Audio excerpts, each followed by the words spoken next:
Welkom by Ekerk Boodskap, die podcast. Ons is 'n geloofsfamilie wat mense oor alle grense met die Bybel wil inspireer en toerus op 'n eie tydse manier. Jesus is die hartklop van Ekerk. Die Bybel is die middelpunt van alles wat ons is en doen. Mag vandag se boodskap jou verhouding met die Here verdiep. Geniet die boodskap. Here, dankie vir die voorreg en die geleentheid wat ons het om hierdie reis wat ons deur Prediker, deur een van u boeke in die Bybel, saam te reis. Here, en te weet, u is die eregas, u is die eregas, u is die lewende outeur wat ook deur u woord met ons kommunikeer en gesels.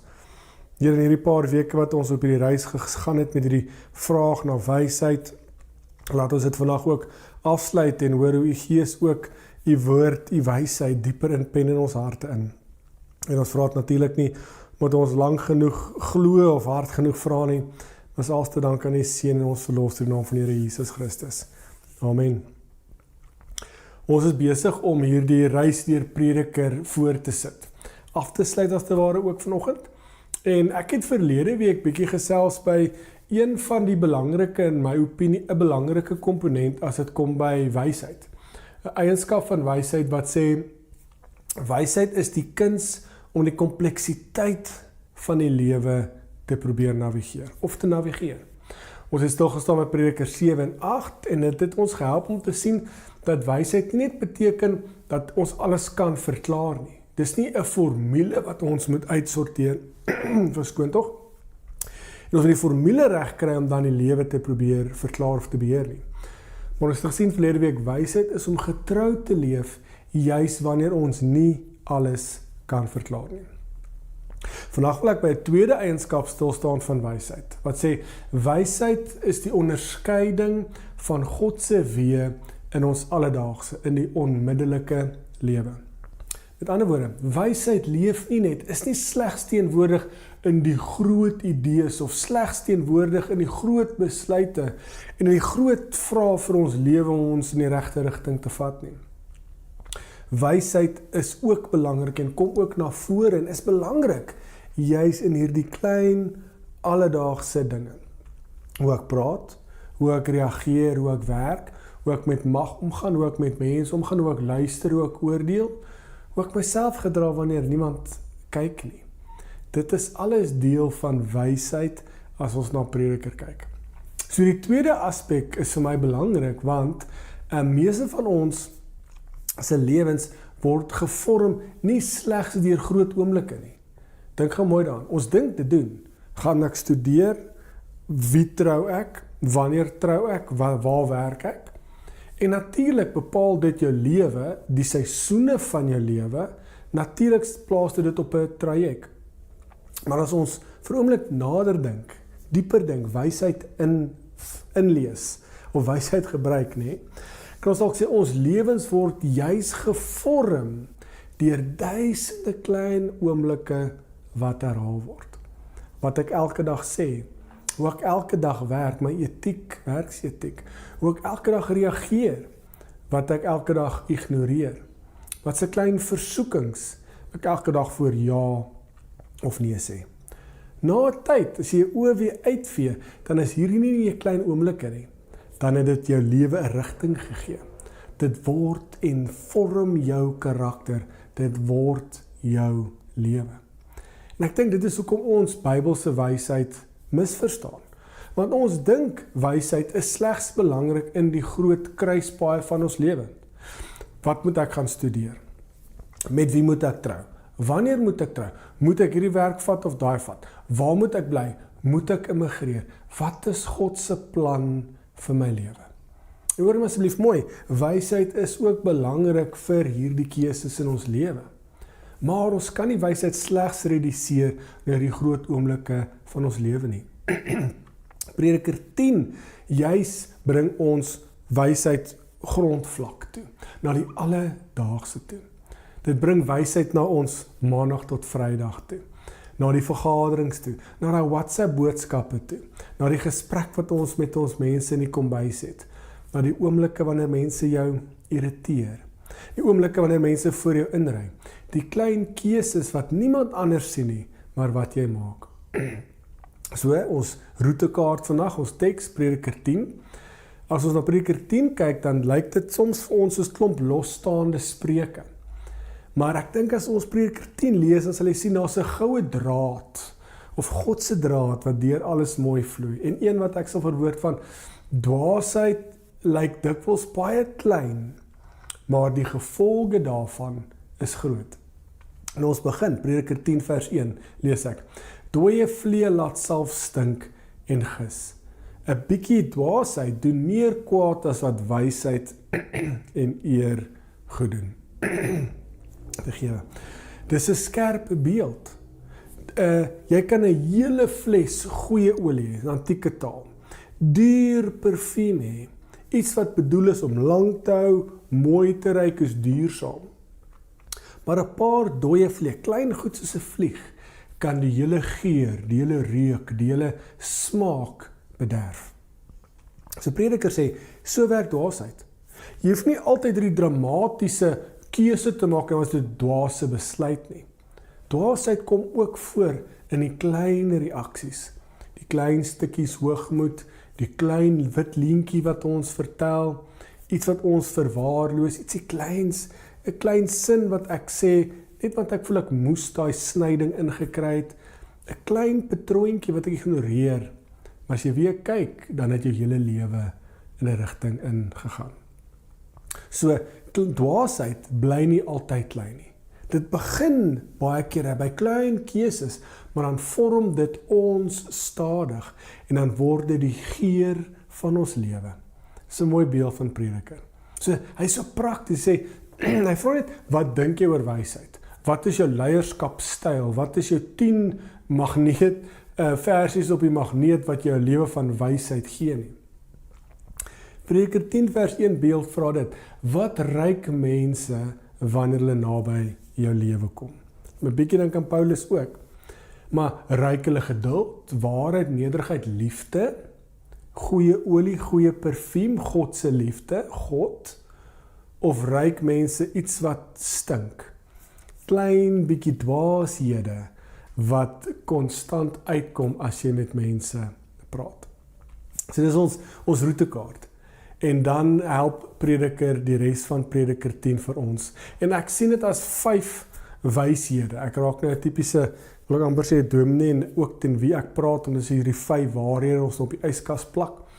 Maar Prediker, die res van Prediker 10 gee vir ons 5 merkers, as dit juis kom oor hoe belangrik hierdie klein keuses is, en hoe wysheid ons help om die regte keuses te maak in ons alledaagse.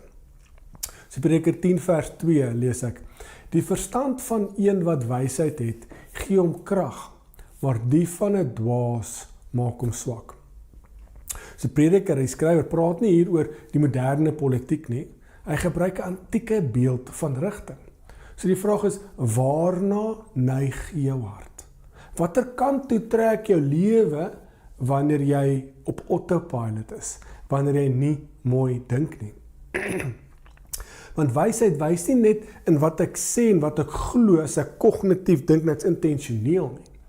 Wysheid kom juis in my outomatiese optredes, in my neigings, in my eerste reaksies, en wat spontaan uit my uitkom wanneer ek dalk onder druk is.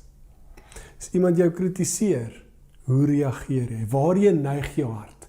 Verdedig, aanval, stilte? As ek verkeerd behandel word, en jy dink is onregverdig behandel word, hoe reageer jy? Waarheen neig jou hart? Wraak te neem, te beklei, terug te wees, terug lelik te wees, te beklei, te skinder, bitter te wees? As jy sukses kry, waarheen neig jou hart? Om vir almal te wys, hoogmoed of dankbaarheid? In Prediker 10 vers 4 gee ons hierdie praktiese voorbeeld. As die heerser vir jou kwaad word, moenie jou pos verlaat nie. Kalmte voorkom groot foute. So dis wysheid op grondsool vlak as wat jy kan kry. Wanneer iemand bo jou, iemand wat jou baas is of 'n lynhoof, hoe ook al, kwaad word. As jy dink jy word nou regtig onbillik hanteer, onregverdig hanteer. Hoe reageer ons? Nou ek moet eerste maand in my bors steek hier om te sê hoe skuldig ek hierin is, want ek reageer altyd met die storm moet opgesweep word hierson. Ons moet dadelik wegloop, ek gaan dadelik bedank. Ons emosies, negatiewe emosies, word 'n weerspieëling van wie ons is aan die binnekant. Van ons emosies maak die probleem dan ook groter. Petrol op die vuur sal ons ook baie keer vir mekaar sê. Prediker 10 vers 4 sê, kalmte kan ook skade so verhoed. So asseblief hoor my mooi, dit beteken nie ons moet misbruik word en ons moet dit verdra en 'n slaansak word nie, asseblief, dis nie wat prediker enigstens sê nie. Hy sê, hy sê praat teen mense wat jy onbillik optree. Praat teen mense wat jou onregverdig hanteer.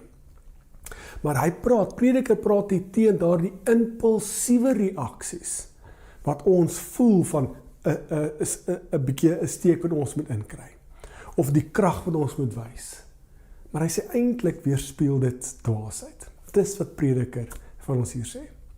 Dit is vir ons so moeilik, want ons lewe in 'n kultuur wat vinnige reaksies beloon.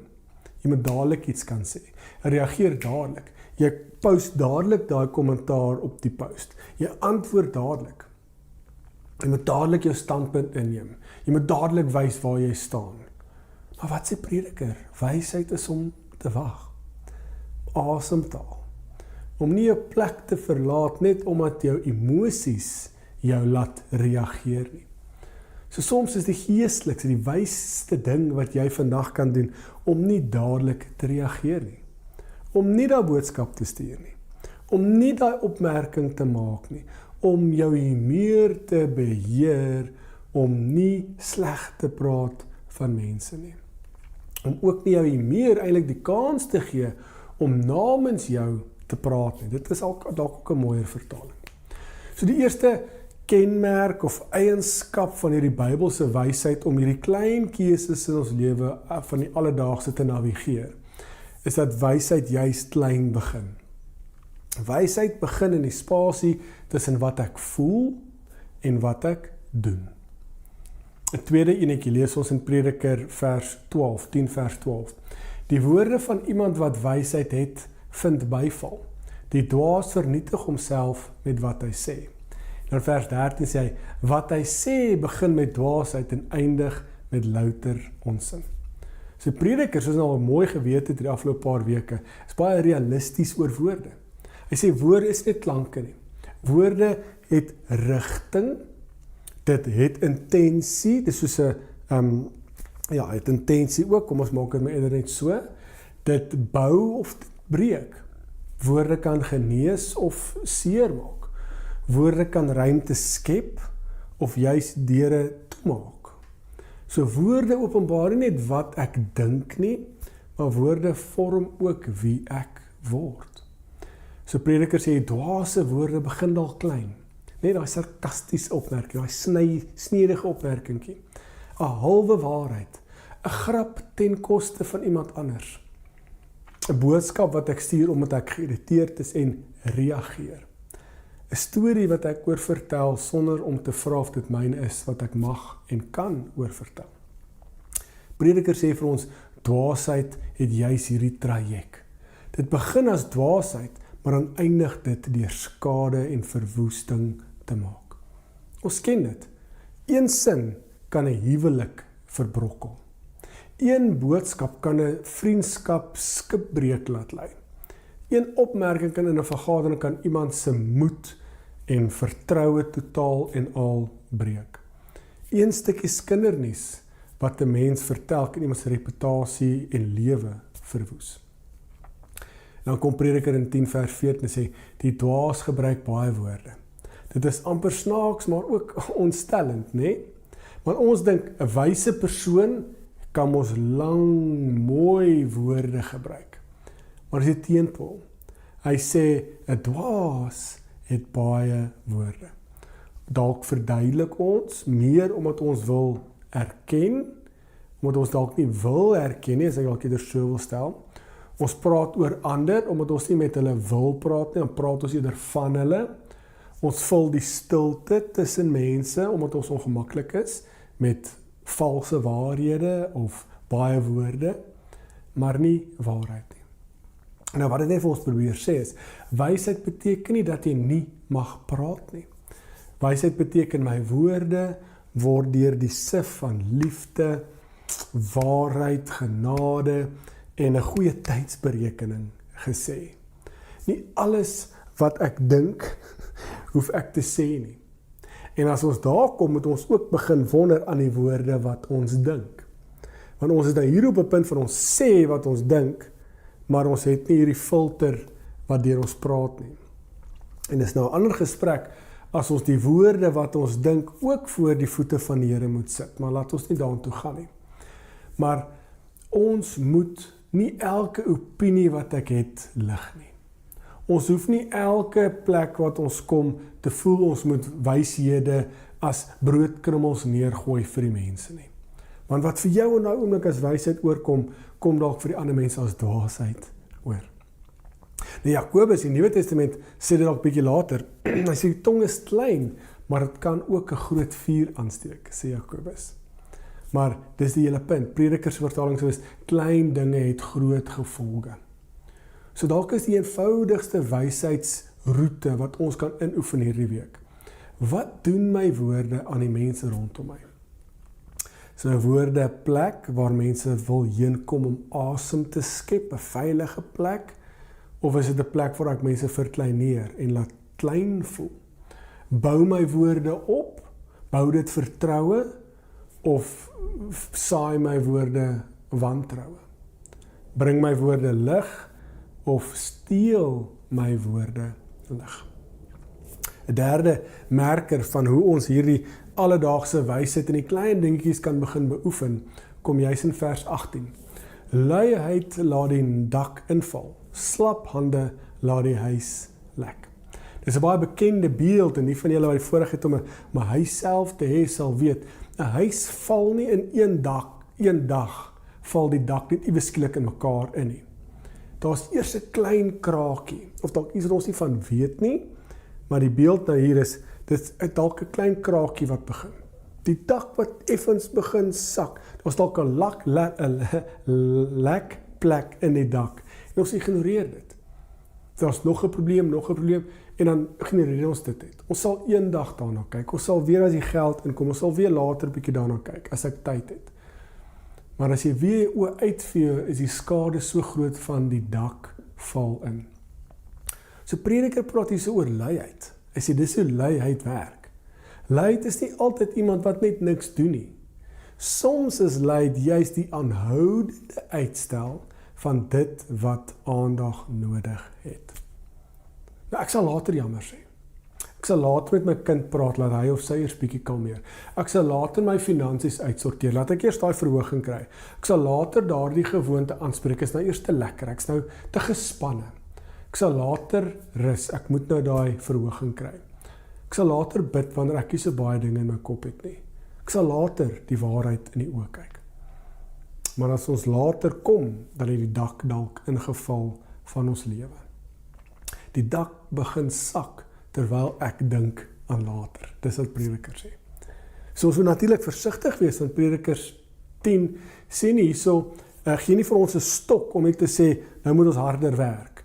Ons almal moet uitbrand nie. Dit is nie wat prediker hier doen nie. Hy sê net daar's 'n verskil tussen luiheid en uitputting. Daar's 'n verskil tussen onverantwoordelikheid en iemand wat deur 'n moeilike seisoen gaan. Nou die Bybel roep ons om harder te werk. Ek bedoel dit is volop in die Bybel. Maar ons moet nie so hard werk totdat ons breek nie. So wat prediker hier vir ons vra vandag is, waar is daar in jou lewe 'n dak wat begin lek omdat jy dit verwaarloos? Jy dink daar's iets belangrikers, maar jy is besig om iets hier wat aandag nodig het te verwaarloos, te ignoreer. Dalk is dit jou liggaam. Ek sal later gesond eet as ek minder gespanne is by die werk. Dalk is dit verhoudings. Ek sal later jammer sê as my man of my vrou ook bietjie hulle kant begin bring. Dalk sit jy werksetiek. Ek sal die dag begin beter werk of meer vir my baas, eerlik wees met my baas as ek voel hulle verdien dit. Dalk is dit jou geestelike lewe. Ek sal weer kerk toe gaan wanneer ek nie moeg is nie. Daar's soveel klein dinge in ons lewe wat kan begin inval, die dak kan begin inval of die lek kan daar wees. En Prediker gee vir ons dat wysheid is juis om vandag die klein herstelwerk te doen wat die huis môre nodig gaan hê. En jy moet vra, hoe word wysheid vir jou sigbaar juis in die alledaagse dit waarna jy aandag gee. 'n Volgende wysheid vir hierdie roete van Prediker 10 praat oor leierskap. Ons lees in vers 5 tot 7, hy sê dat daar 'n kwaad is wat hy onder die son gesien het. Hy praat van dwaasheid word in hoë posisies geplaas, terwyl mense met vermoë laag sit, wat maar net eintlik praat van die onbillikheid as te ware ook van die werksplek, mense wat in mag en posisie sit. Hy sien slawe op perde en vorste wat so slawe loop, lees ons. So Prediker kyk na 'n wêreld waar mense in magsposisies nie altyd wysheid het nie. Of mense wat in magsposisies sit, kort juis wysheid. Soms kry dwaase mense juis die grootste invloed in 'n maatskappy. Soms word juis die wysste mense misgekyk en die ander mense kry die verhogings. En dan sê hy in vers 16, ellende wag vir die land waarvan 'n slaaf koning is en waar amptenare vroeg in die dag begin feesvier. Maar dan moet ons dit saam met vers 17 lees wat sê, dit gaan goed met die land waarvan die koning vir homself kan besluit, waar amptenare op die regte tyd feesvier. Met selfbeheersing en nie met 'n drinkery nie. So, die punt is natuurlik dat onvolwasse leierskap 'n gemeenskap kan beskadig. Dit is die waarheid. Maar wanneer leiers hul posisies misbruik en vir hulle selfbevrediging hulle posisies misbruik, dan is dit die ondergang. Nou dit is die realiteit, maar tog wil ek dit meer persoonlik maak vir my en jou, sonder om in daai rigting in te gaan. Want ek dink dit praat nie net met mense in hoë posisies nie. Ek dink elkeen van ons as gelowiges lei iewers in ons lewe. Miskien is jy 'n leiersposisie as dit kom by in jou huis. Jy lei mense of iets of iemand in jou huis. Jy lei dalk iets of iemand by jou werk. By jou vriendskapskring is jy dalk iemand wat moet lei. Jy lei dalk deur die atmosfeer wat jy skep as jy instap in 'n vertrek. Jy lei op die manier deur hoe jy met mag omgaan as jy in die publiek goedkeuring kry. Dit is dalk met die gesprek wat jy het met jou eggenoot of jou kinders, met die mense by die werk, jou werknemer, die persoon wat vir jou werk, die tuinier, wie ook al dit is, hoe jy besluit te maak. So wat ek wil probeer sê is, elkeen van ons sit in so 'n posisie. En Prediker vra vir ons, gebruik jy jou invloed vir diens van jouself of vir die ander? Dis wat Prediker vir ons vra. Bring my teenwoordigheid stabiliteit of raak mense juis verward? Maak my leiding juis ander mense sterker, lig ek ander mense op en maak ek hulle sterker, of maak dit juis hulle bang, verkleineer ek hulle, maak ek hulle moeg?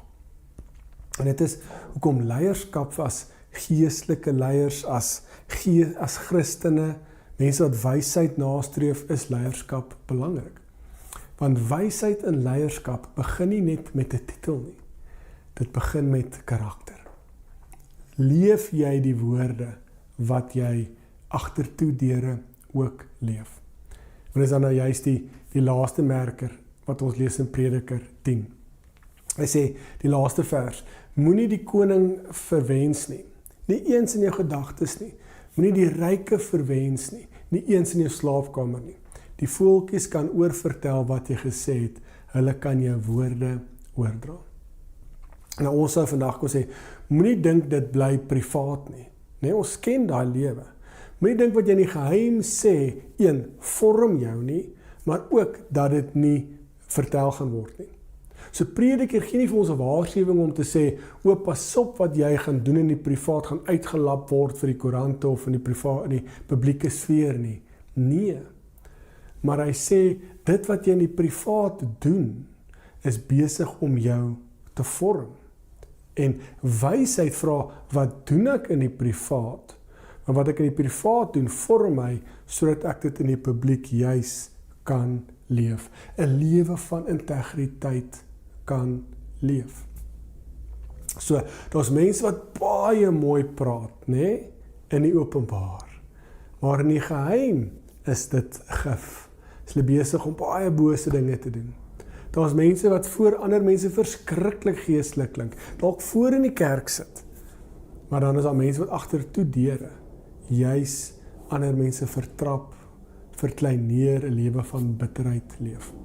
So wat prediker vir ons is om die skuldgevoelens daar te plaas, maar die spieël op te wys deur te sê, wysheid, Bybelse wysheid vra integriteit. Integriteit tussen wat ek buite sê en wat ek binne sê. Want wat ek binne sê, kweek my, vorm my, en dit word geuiter aan my buitekant as ek in die publiek is. So kom ek sluit af met hierdie paar 5 merkers, as ek nou so kan stel, of 5 eienskappe van Prediker 10, van hoe wysheid in die klein keuses juis vir ons vorm. Ek dink dis die eerste punt. Prediker 10 wys ons vandag juis dat ons moet nie die klein dinge dink dis nie belangrik nie, of as dit gering ag nie, is ons die mooi woorde. Klein bietjie dwaasheid kan baie skade doen, maar ook so 'n klein bietjie wysheid of wysheid in die klein alledaagse dinge, wat oor en oor gedoen en geleef word, kan 'n lewe vorm. 'n Sagte antwoord, 'n eerlike woord, 'n tydige, vinnige verskoning, 'n werk wat aandag moet kry as dit kom van jou, van die lewe, 'n reaksie wat nie uit woede uitkom nie, maar wat deur die sif van liefde en genade uitkom. 'n Leier wat in enige posisie dien en nie op mense trap nie. 'n Private gesprek wat juis rein en eg en mooi bly. Klein besluite wat wys wie ons is as ons 'n lewe van integriteit leef. Dis wysheid vir die week. Wysheid vir maandagooggend. Kom ons sit af dit te sê, want onthou en weet vandag dat daar's 'n klein keuses voor ons. En deur die genade van God kan hierdie klein keuses van ons juis heilige grond word, waar God ons besig is om waar God ons vorm, en dat hierdie gevormde mens wie ons is, deur God gevorm is, ook 'n uiting kry in ons lewe van die alledaagse. Kom ons bid saam. Here, dankie dat ons hierdie reis deur Prediker kon voortsit en laat ons weet U as ook die eregas. Here, soms is party van hierdie woorde vir ons bietjie moeilik of dit gaan bo ons koppe, of soms is dit ook net bietjie te ver vir ons want ons struikel, ons sukkel, ons worstel. Here, tog weet ons ook so met U Gees se leiding, U Gees se teenwoordigheid in ons lewe is alles moontlik, want U Gees is ook besig om binne ons te werk en te skuur en te skaaf. Help ook sodat ons binneste die keuses wat ons maak in die klein dinge, juis ook in U rigting sal wees, want die keuses wat ons maak vorm ons, gee ons ook rigting. En laat die keuses wat ons maak U rigting is, U keuses is, sodat dit ook ons lewe bepaal, 'n lewe wat Godwaarts georiënteer is. Laat die Gees ons ook help om te onderskei tussen die lewe van dwaasheid en wysheid. Maar laat ons nie dink dis slegs nie groot geleenthede nie, maar laat ons begin fokus op die klein alledaagse keuses, want ons weet dit is waar U ook teenwoordig is. Voordat in U groot en heilige naam alleen. Amen. Dankie dat jy vandag saam gereis het. Mag jy die boodskap elke dag saam met jou dra en weet dat die Here naby is en jou liefhet. Tot volgende keer. E-Kerk, Jesus sigbaar, voelbaar, verstaanbaar.